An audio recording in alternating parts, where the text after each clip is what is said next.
Welcome, everyone, back to the Junction City Podcast. I am sitting here with Katie Matheson, who is the Communications Director of Alliance for a Better Utah. Katie, thanks for joining us. Yeah, thanks for having me. Yeah, so we decided that for the legislative session this year that JCP would try and help the JCPs understand what's going on down there, because it happens kind of whirlwind. It happens really quickly, right? Mm-hmm. And so we thought, well, maybe we do these quick 10 to 15-minute segments each week, and with your help, Katie, and just say, okay, what were some bills that happened this week? What are some of the things that went on? And then looking forward, what are some things that the folks can do to get involved? So let's jump right into that. I wanted to ask first and foremost about the tax reform repeal, because the last episode that we had of the show, it was before they had verified the number of signatures. And so it wasn't clear then that, we were going to get there. They surpassed that threshold. And then as soon as that knowledge became public, the governor and the speaker and the Senate president announced that they were just going to flat repeal the bill. Is that right? Yep.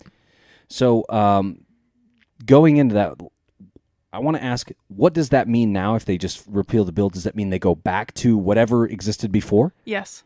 Okay, so just whatever you did before, that's what we're going back to. There are no changes to the tax code, even though we talked about a lot of them. None of that matters now. So I wrote this in my notes here, like, where does that leave Republicans?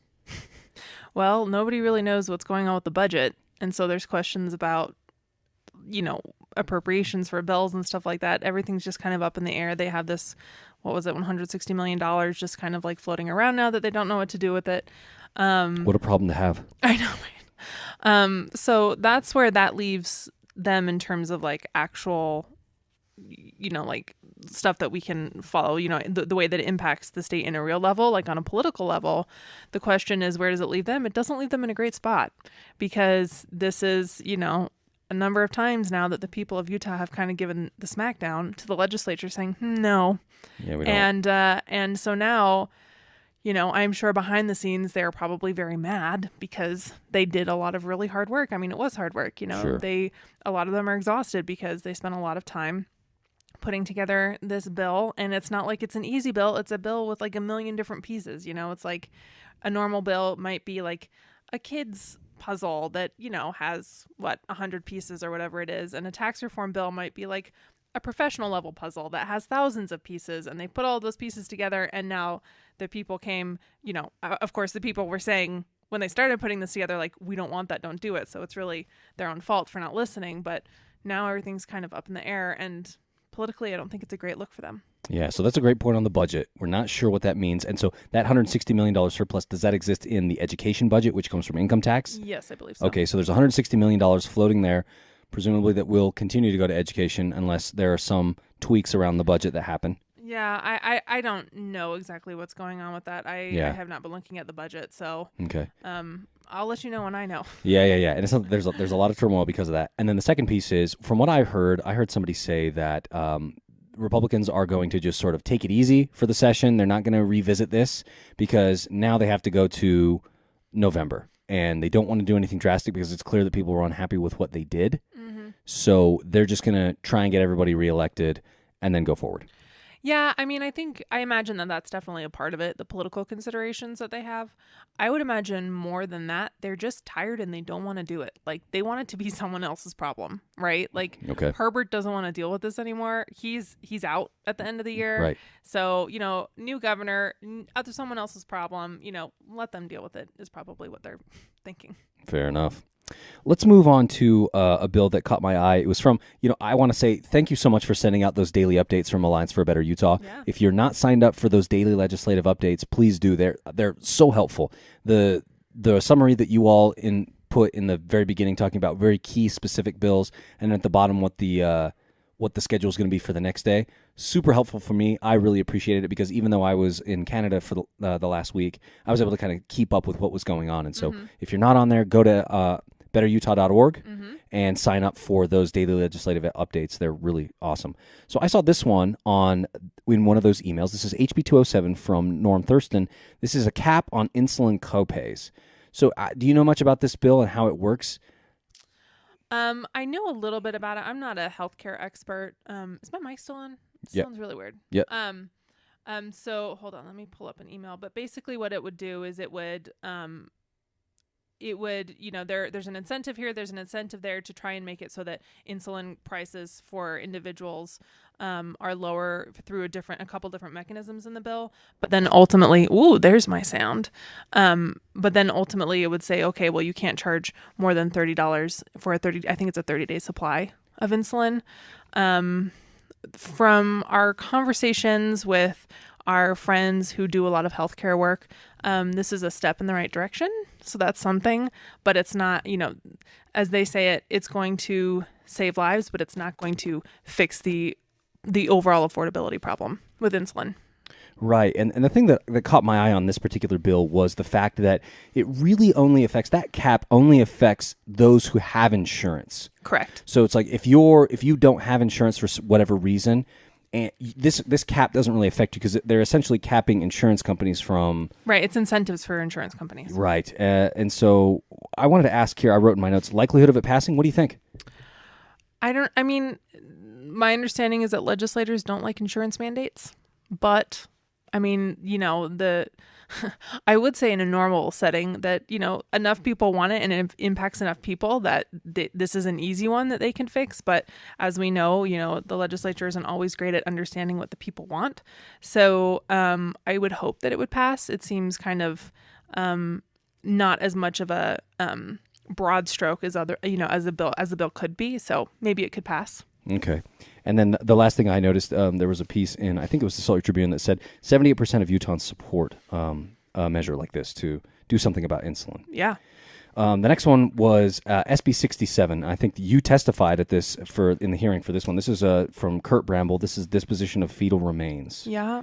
So essentially the bill is that if a woman has a miscarriage or in other cases an abortion, they have to decide what to do with the fetal tissue. Yeah. Mm-hmm. And so they're sort of putting this pressure on women because before they didn't have to necessarily do anything, right? Mm-hmm. They could just, mm-hmm. it's a hard thing. Mm-hmm. But now this bill would mandate a decision from... Right. So you would have to sign a waiver that indicated what your decision was on those fetal remains. So... and it's important to note that in this context, in this bill, the tissue from an abortion and the tissue from a miscarriage they're treated the same.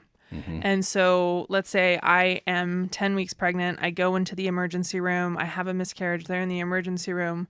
I'm dealing with the trauma of the miscarriage. And now I have a piece of paper and a medical professional in front of me saying, all right, do you want to bury it or cremate it? Yeah, because those are the two options, right? Right. However, that was the original bill. So it passed out of committee on Friday with a substitute. Okay. And the substitute changed a little bit. So it would add a third option to that waiver.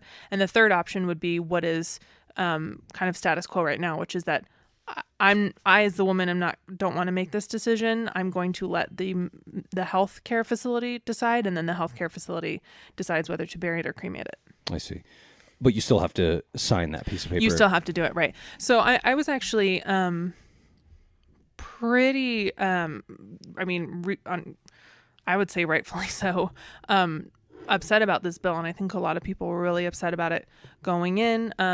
There were a lot of really great folks, particularly who work in the healthcare world, who deal with this on a day-to-day basis, working on the background, connecting with the sponsor of the bill, Senator Bramble.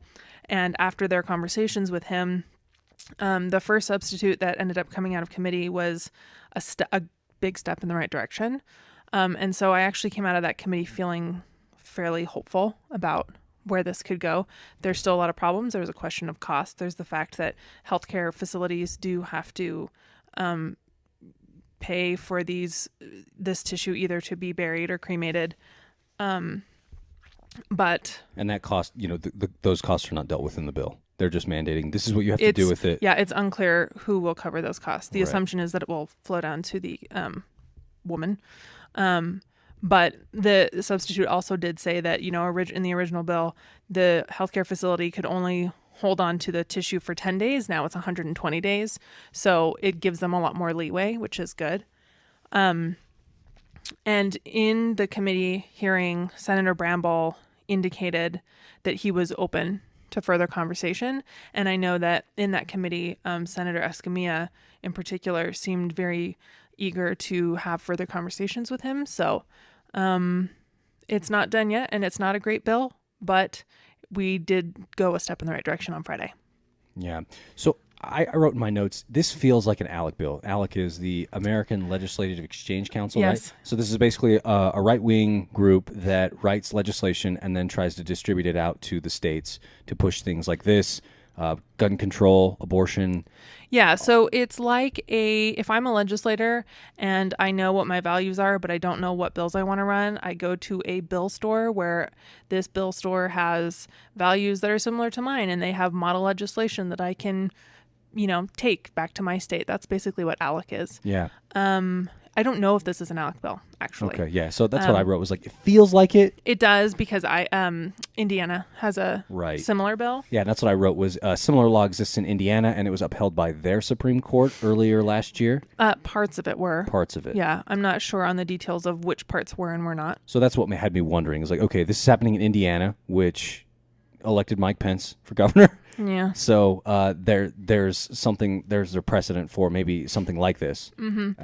And I mean, this is what you see with these anti-abortion laws across the country. Even if they're not ALEC bills, they all there's some kind of, group nationally that, is shopping out these bills or saying, we can fight it this way. So you're going to see trends. Like every year you see trends. This is one of the trends that we see this year. There are a couple others that I can't remember right now. We're going to see later this year if it's not numbered yet, so we don't have the text for it, but Christian Jensen's bill, which I think we talked about before, which would require a woman to look at an ultrasound prior to an abortion. Right, yeah. That bill exists in Kentucky. So, it's a pattern that we're seeing around the country. Yeah. Super anti-choice. I was going to ask, there's a group that testified in the hearings. They were called Pro-Life Utah, and they were sort of sitting right next to the senator as he gave his explanation.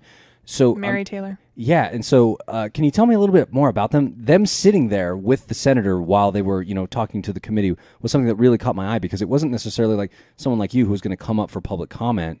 Yeah, they helped in They were him there. presenting the bill. Yeah. And So who are they? So, well, it's worth noting, first of all, that Senator Bramble has said that this bill was brought to him by Carrie Ann Lisenby. She's a representative, and she is the floor sponsor on this bill. She's out of Davis County, right? Yes. Like yes, Syracuse. Davis County, yes. Yep. She's the one that destroyed the good conversion therapy bill. Right, yeah. And so she's the reason that we had to have this this alternative way to ban conversion therapy for minors in Utah. So my understanding is that she brought him the bill. She's run anti-choice bills in the past. So he ran this one. So Pro-Life Utah is just a group of people. I don't know if they're a nonprofit. I assume that they are. But they're a member. They are a part of the group called Abortion Free Utah, which their stated goal is to end. The quote is end elective abortion in Utah, or I guess in the country. And so they are always up on the Hill whenever it comes to any kind of choice bills. Bramble spent a lot of time talking about how this bill that he was putting forward had nothing to do with challenging abortion, and yet Pro-Life Utah was up there helping him present on the bill. So yeah, clearly that was not necessarily the case. It probably means that they were in the background helping prepare the bill. They were heavily involved. It's something that we've seen before. It makes me feel super gross every time it happens. I've seen Sutherland Institute help present a bill before in a committee. Boy. Yeah. So, my dream is one day that I will be able to be up there helping present on a bill, but I mean, not me personally, but like our organization, but that we're just so far off from that. Also, we don't really lobby. So yeah, I was like, you guys, drafting legislation and policy is not necessarily not our thing, your big thing. I mean, we're registered as lobbyists. Yeah. I'm a registered lobbyist, but that's more because we sometimes have conversations with legislators about pieces of legislation, but we're not. Like, I wouldn't consider myself what I do lobbying. Yeah. It's like we've talked about in the past, where, like you said, you guys are up there as a watchdog. Mm-hmm. You're up there to kind of keep the public in the know about what's going on, mm-hmm. and we appreciate that. But, the lobbyist registration is more of a CYA, it seems, where it's just like, if you delve into that, mm-hmm. it's fine. Yeah. Back to Pro-Life Utah. I mean, they're an interesting group of people. I've seen them up there before. We've been on opposite sides of, protests and all that kind of stuff. I know this is a really weird thing to say, but honestly, one of my after I've seen them a couple of times, one of my impulses when I see them is to want to just hug them. I feel like there's a lot of pain in that group and a lot of pain among the women who are involved in that group. And I honestly just want to and I've actually personally, not in my official capacity with Alliance for Better Utah, but just personally reached out to one of them before and said, I would love to sit down and just talk with you about this. And she wasn't ready for it. So okay, one day. Moving on, I want to talk about, so just to wrap that last one up, sorry. So that bill did pass. There was a substitution. With a sub, yeah. So it will go to the Senate. Yeah, so it goes to the Senate, and it will be, I guess they're going to hash it out there. It sounds like Senator Escamilla wants to talk a little bit more, and so we may see things change yet. The next one was, this is going to be really short. Dan McKay proposed to elect judges. So this is SJR 8. Everyone hates this bill. Everyone hates this bill. No one likes this bill. Yeah, so I wrote in my notes, roundly rejected by R's and D's alike. Spencer Cox went after him on Twitter. Yeah. He's like, this is such a bad idea. Don't do this. Yeah, Utah State Bar said, this is dumb. Yeah. And then, I saw McKay's clapback on that because...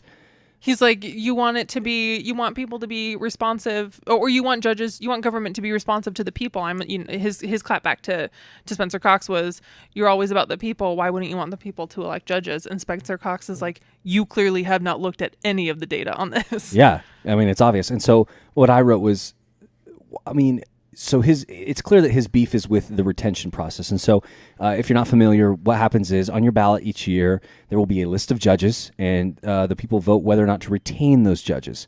So you can decide, you can vote yes or no. Mm-hmm. And if there are enough no votes on a judge, then they are not retained. Mm-hmm. So there's somewhat of a check. But I wrote in my notes, could the retention process be improved? Maybe that's the beef, is that because I found it difficult as somebody who spends time on my ballot to find information out about a particular judge. There are groups now that are giving that, putting that information out online, which is great, and I found that to be really helpful last time. My understanding from the lawyers that I have talked to about this bill is that Utah's judicial system in general is held up as one of the best systems in the country. Right, and I think Cox said that in his tweets, right? It was like, we're the best in the country at this. We're the gold standard. Yeah, don't change it. It's good. Yeah, don't screw with it. I mean, it's hard. It's like, okay, so, you don't like the retention process. It's hard for people to understand who to, how to vote on a ballot. So, how is that going to be easier by putting these people on a ballot to elect them to begin with? Yeah. It's like, what you're going to get is you're going to get a bunch of Joe Arpaio. He was the sheriff in Arizona, right? Sheriff, yeah, in Maricopa County. Yeah, I mean, he's not a judge, but you're just going to get a bunch of.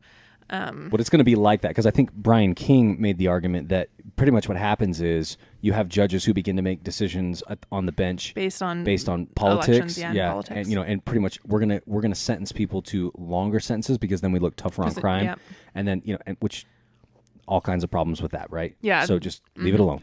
I don't see that going anywhere. Okay, great. Yeah, because like I said, it roundly rejected. Yes. So I wanted to. There was one more bill that we had just talked about briefly. So Senator Jake Anderegg, he proposed this bill today. I saw on Twitter just barely, where he wants to increase funding to UTA to double track Frontrunner. Is that right? Yeah, and there's also a component. I can't speak to the specifics of the bill. I haven't read it. Same. But it's something about renewable energies. He mentioned, as you said prior to us recording, he wants it to be like European style. I was surprised by those words coming from a Republican. Jake Anderegg is really surprising me this year, because last year he was just not great on a lot of things. In particular, he was a leading voice in the Senate on repealing Prop 3. Oh, wow. And this year he's running a number of bills that were all like, oh, this is really great. We love this. I love this. I am so excited for this public transit bill. And they actually talked about it today in Senate media availability. So I'm wondering if that means that that's something that they're putting forward. I mean, I am a progressive, and so 9 times out of 10, I don't agree with Republicans. But if this is the new face of Utah Republicanism, I'll take it. Honestly, yeah. If this is the direction the party goes, it makes it tough for Utah Democrats, because it's like, okay, now we gotta, now we have a battle of good ideas. Yeah, now we have this battle of good ideas, which is a good problem to have. Right. Okay, so I wanted to move forward then and say what to watch for next week. Do you have anything in particular in your mind that you can tell the JC peeps about that will be happening on the Hill this week? Yeah, I mean, it's a little tricky because the schedule comes out like we don't know what's happening except for 24 hours in advance. So we have the schedule for tomorrow and that's it. Yeah. And tomorrow is the day that this podcast comes out, right?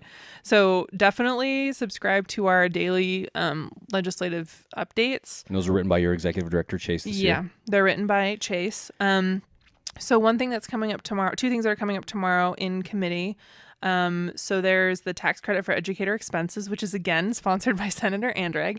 And this, I believe, would give something like $1,000 tax credit for educators who use their own money to buy school supplies.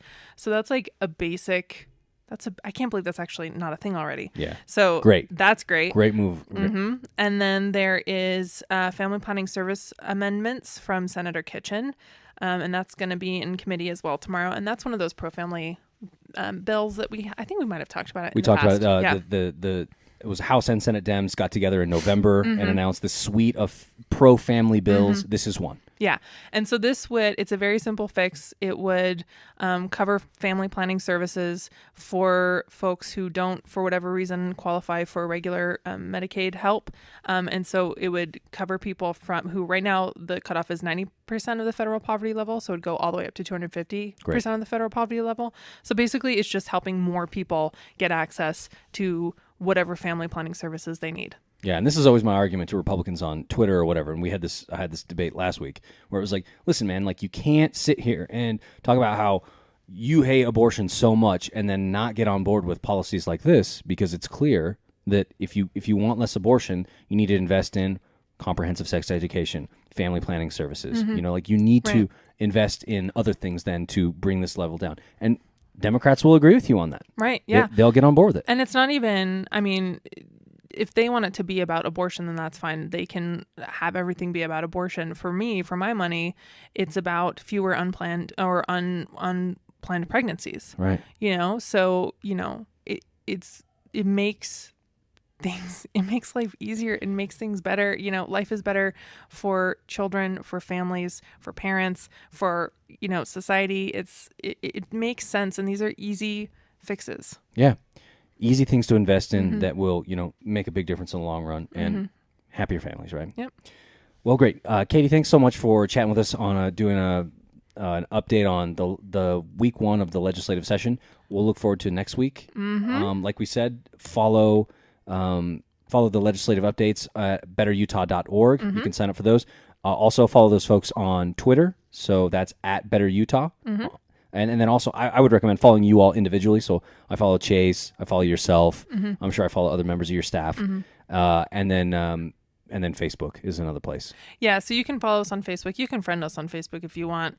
I'm the only one who's really on Facebook. And it really feels like Twitter is the place. Twitter like is the place. Yeah, you want to stay up to date. Like you get up on Twitter, and then you folks keep everyone up to date. You're sitting in those committee meetings. Yeah. Live tweeting that stuff out, and so you can really get the pulse of what's going on before waiting for the news cycle. Absolutely.